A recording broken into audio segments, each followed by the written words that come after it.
Hey folks, hope everyone's well. So I kind of bounce around on these little jobs on the house when the weather doesn't permit to be outside, working on getting things prepped for painting the exterior. But in the meantime, it's wet today, so I'll continue working on these interior doors. In a previous video, I was kind of filling y'all in a little bit on the history of the Eupora water system and kind of the size and scale and scope of the system and what it takes to keep it going. Um, Again, it's pretty large. It runs from Tom Nolan all the way north to Bell Fountain to the Calhoun County line, basically, and then all the way south into LaGrange into Choctaw County. But we also, in the city of Eupora, have a sewer system, and that's part of our distribution and overall kind of service scope. We are responsible for maintaining the sewer distribution as well. A little history on the sewer system of Eupora. Now we're talking about Eupora city limits. Once you get outside Eupora city limits, there isn't a attached sewer system. Most folks outside of the city limits have a septic tank, so we're not talking about that. We're not servicing those. But the city of Eupora, our sewer system was kind of built in the early days of the city, and it's quite old as well. It's actually some parts of it are really old and need a lot of attention. But it handles all the residents of the city, and it takes all the sewage and wastewater and goes to the lagoon, which is down behind Factory Road, back behind McDonald's and everything back there. Um, so, in the older parts of town, naturally that sewer system is older, and we're in a time we need lots of repairs. Some good news on that is we did get some money from the American Rescue Plan Act, ARPA funds, if you're familiar with that.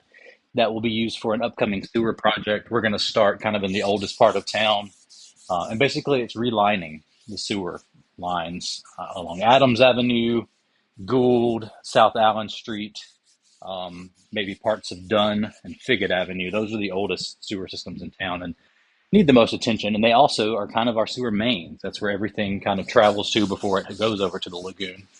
So we've got some funds for that, and we'll be working on that soon. But just to give y'all some perspective on the cost, probably 65% of the cost that we incur in the city of Newport is in our sewer system. It really needs lots of maintenance. We have issues. I've come to y'all before talking about, please don't flush those disposable wipes down the toilet because they will clog our system and they'll get caught up in our lift station pumps. So a lift station takes sewage from a low point and pumps it to a higher point so they can make it to the lagoon. And when those pumps get damaged, they're about $15,000 if it has to be replaced completely. And we've had three of those in the past 3 years. It adds up fast. There's lots of expense with that. And that's not something we can do in-house. That's something we have to bring in a contractor. And anybody that's dealt with contractors right now knows that the price associated with that is exponentially greater than it was in 2019. So the last time that the city of Newport raised or adjusted sewer and water rates was 2017. And at that time, rates were $15 for the first 2,000 gallons, and they went up to $18. I think at that time, the base rate was $28 for everything, and it went up to 33, which is where it is now. And y'all know how things have changed since 2019, since the pandemic, how things have been inflated a ridiculous amount. And we see that on the city side of things too. We're not immune from inflation. Just like you pay more at the cash register for all your goods that you need on a daily basis, the city pays more for the supplies, equipment, everything we need to keep the systems running properly. And in a future video, I will share some examples of those prices of where they were in 2017, 2019, and where they are now. And some of these things, we are talking 70, 80. There's a couple of items that are 120% more still than they were prior to the pandemic. And a lot of I honestly believe a lot of it's just price gouging. A lot of these companies see that they can get away with it, and they have, and they continue to do so.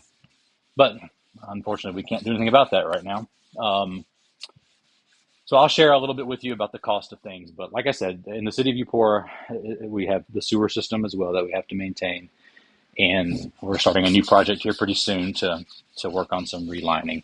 And that'll be an ongoing project. We are nowhere near finished with the sewer system. One other thing I wanted to point out about the sewer system is, back in the 1900s, early 1900s, when these were built, they incorporated the stormwater with the sewer water. So we have partially part of our system is still connected to stormwater drains. So every time we get a huge rain, like we did today, that water is going in, part of that water is going in the sewer system as well. And that's just the way these things were designed back then. In their minds, it was using rainwater to flush the system. And, logically that sounds like it would work, but what it evolved into is, our system just can't handle that volume of water when you get a huge rainstorm.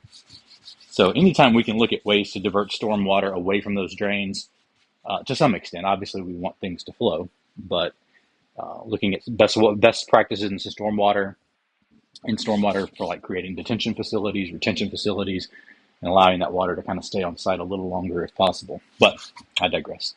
So like I said, in a future video, I'm going to get to some of the price increases that we've seen. And that's honestly why we're even talking about a rate increase right now, that these prices have just shot up exponentially. And we've held off as long as we could. Like I said, the prices were last raised in 2017.